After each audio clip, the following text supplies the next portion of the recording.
Today we're going to talk about curve sketching. It turns out all this business about increasing, decreasing, all of that stuff, you can use that stuff for a general procedure to draw the graph of any function. As long as you can understand the function and its derivatives, you can draw the graph by hand without using a computer or anything. It's pretty neat, I think. Let's talk about curve sketching. I don't have really a lot to say about it. You just sort of have to practice a few, see how it's done. But the basic idea is you find the critical numbers and do the increasing, decreasing thing.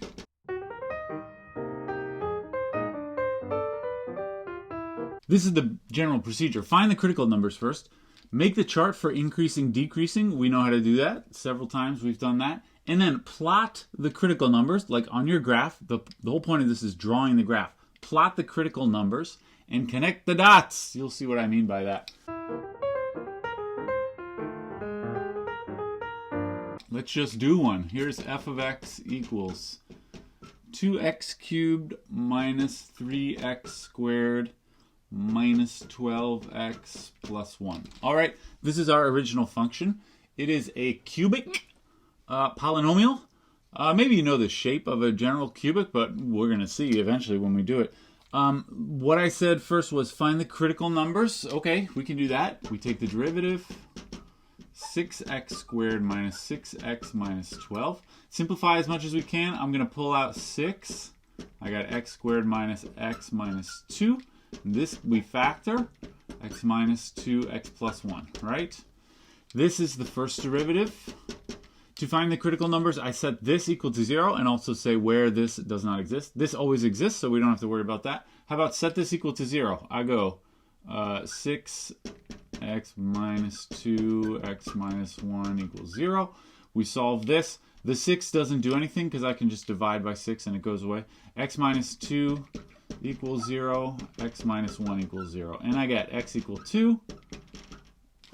What happened? Plus, sorry, that should have been plus all along. Plus x equal minus 1. All right, these are the two critical numbers. Okay, find the critical numbers is what I said first. Next, do the chart for increasing, decreasing. All right, we can do that.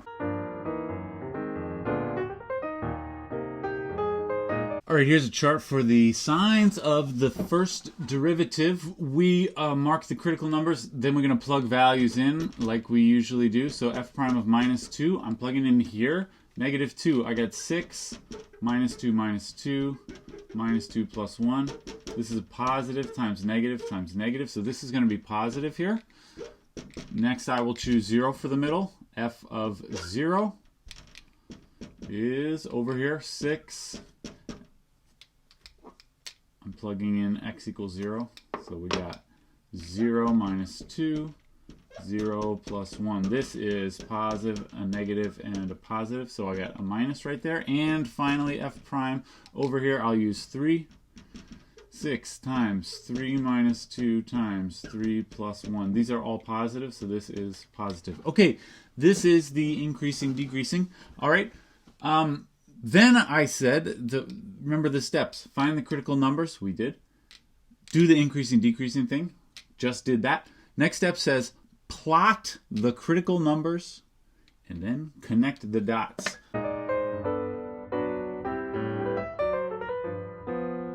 Plot the critical numbers. That means actually, start drawing a graph.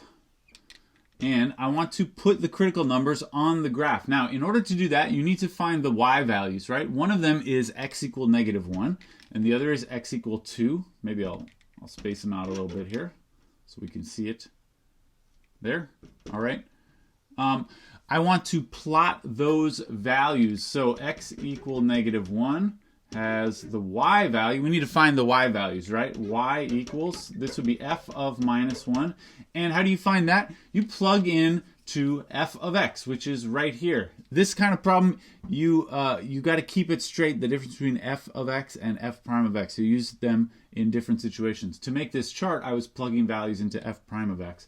But to get the y values, I plug into the original function. So this will be 2 times minus 1 cubed minus 3 times minus 1 squared minus 12 times minus 1 plus 1. And this you could do with your calculator, although this is not hard. This is minus 2 minus 3 plus 12 plus 1. What is that?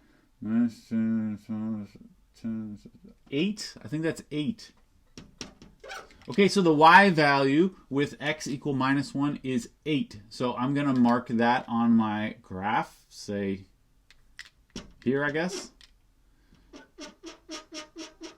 All right, that is my first critical number. And just to help myself out, this is just to keep in my head, what does the curve look like as it goes through this point? We don't really know what the curve looks like overall, but this is a point with derivative equals 0, which means as the curve passes through this point, it's going horizontally through that point, right? Because the derivative is 0, that means the slope right there is horizontal. So I'm going to put a little bitty sort of horizontal mark there just to remind myself, eventually I'm going to fill in this curve. It has to go horizontally through that point. Okay, what about the other critical number is x equal 2. I'll find the y value down here. X equal 2, y value. To find that, you plug in f of 2, and you do that. Remember using the correct formula here, the formula for f. So 2 times 2 cubed minus 3 times 2 squared minus 12 times 2 plus 1. And compute this. You can use your calculator for this kind of thing if you want to. This would be 2 cubed is 8. 2 times 8 is 16. Minus 2 squared is 4. 3 times 4 is 12. And then minus 12 times 2 is 24. And then plus 1. 16 minus 12 minus 24. 16 minus 12 is 4. Minus 24 would be negative 20. Plus 1 is negative 19. All right, I plot that on my graph. Unfortunately, I'm going to have to draw it right here. At 2, it goes down to negative 19, which would be down here, maybe there. All right, negative 19. And so there will be a point around here.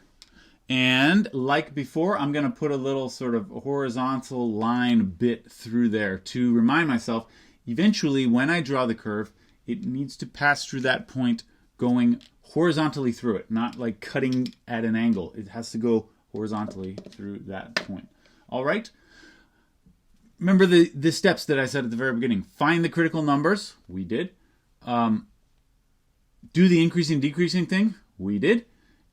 Plot the critical numbers. We just did that step, right? These are the x values and y values. This step requires that you find the y values also. I'm going to erase this so it's not in the middle of my picture. Finally, the last and sort of most enigmatic step on there was connect the dots. All right, I have 2 dots here that I know the picture involves these 2 points. Can I connect the dots? Well, there are many ways, of course, you could draw a graph connecting those 2 points. You could just draw a straight line, but it's not going to look like a straight line. How about, well, if you're going to make a curvy line, then maybe could it look like something like that? No, it doesn't look like that. Why not? Because actually what I just drew has lots more critical numbers, right? That, like that, and that, and that. What you draw can have nothing like that. So the line does not sort of wander up and down. It really is going to go straight from here to here. And the only other guidance we have, although it is enough guidance, is that when it passes through those 2 points, it must be going horizontally through that point. So this line needs to come out of this point going horizontally. It needs to go down there and then hit this point again, going horizontally when it gets there. The only thing that could look like is like this. Right? It comes out, maybe should be even a little more horizontally. It comes out horizontally, eventually goes down here and enters this point also horizontally. All right? This is the curve sketching thing you have to get used to. How can I connect these 2 dots when the curve has to be horizontal through the 2 of them? Well, this is how. All right? We are not quite done. What happens to the right of this point? Again, the curve has to go horizontally here. I suppose the question is, does it come out horizontally and go up? Or does it come out horizontally and go down, like off the screen? is going to go up. I wouldn't have drawn it down here so close to the edge of the screen. How do you know it's going to go up though? Take a gander at the increasing, decreasing chart. You will notice to the right of the number 2, the graph is increasing. And so the curve here should leave this point in a horizontal fashion and then go up. So it's like that. All right. Last part of the curve. What happens to the left of this point? Again, it has to go out horizontally, but the question is, does it go up or down? And the increasing, decreasing will tell you. It says the function should be increasing to the left of -1. Remember, that means increasing as the curve moves to the right. And so the curve needs to come up until it hits this point, not down until it hits this point. So the last part of the curve looks like that. All right. This is how we do it. Now, some of this may not be accurate. Like here, this y-intercept is probably not accurate because I wasn't very careful about exactly how this is curving. If you really want to know what the y-intercept is, that's very easy. You just plug in x equals 0 to the original formula. So some of these, also this intercept and these two intercepts may not be accurate on my picture. But that's why I call this curve sketching. This is not 100% accurate, but this is an idea of what the shape of the curve looks like at least. All right, can we compare this to the true picture of the curve? Check it out. I graphed this curve. Has the same kind of shape. Excellent.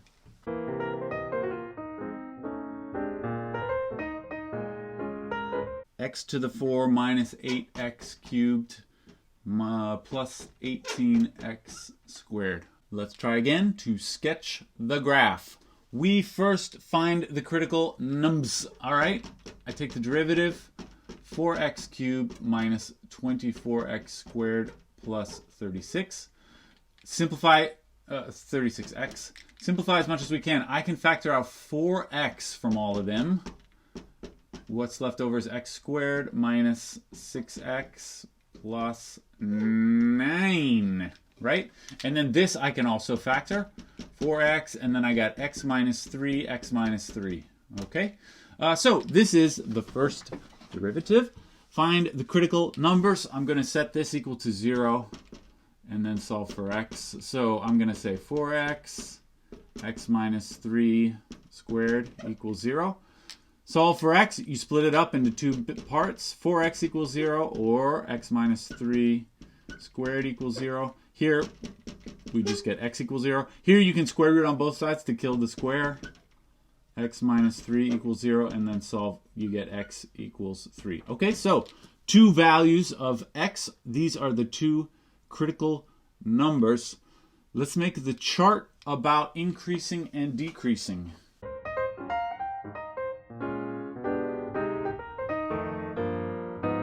I'm going to try and keep it up there so I can draw my graph down here. Increasing and decreasing. I'm going to plug in, same old procedure, f prime of minus 1, plugging in right here to f prime of x. I get 4 times minus 1 times minus 1 minus 3 squared. And what is that? Positive or negative? The square part is always going to be positive. So this is positive, negative, and positive. So this is a negative right there. All right. How about in here? Let's use 1.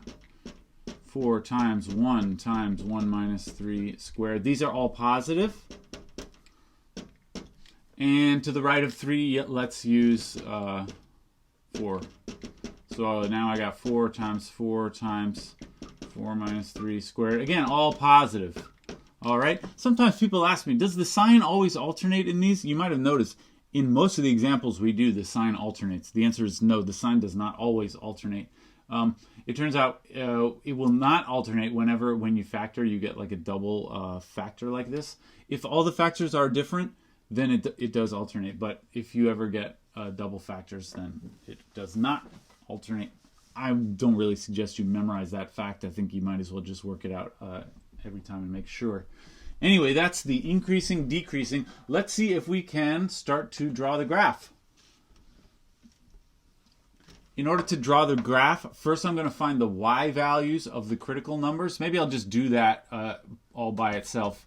The y value for 0 will be f of 0. I plug 0 in here, which is very easy. Make sure you use the correct formula. I'm using the original equation.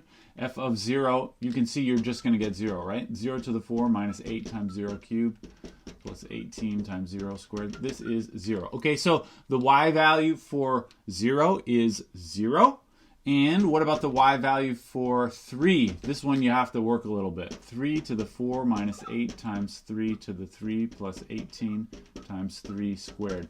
This I did already on my calculator, or you could do this by hand. There's not really much reason to try and do it by hand. Anyway, I got 27. All right, so these are my two critical numbers. Those are the y values that I'm going to use when I plot them. Let's do it. Okay, the first one was 0, x equals 0, y equals 0. All right, and as usual, I'm going to put a little sort of horizontal bitty through there. And the other was x equals 3, y equal 27, which is, I'm just going to say, is up here.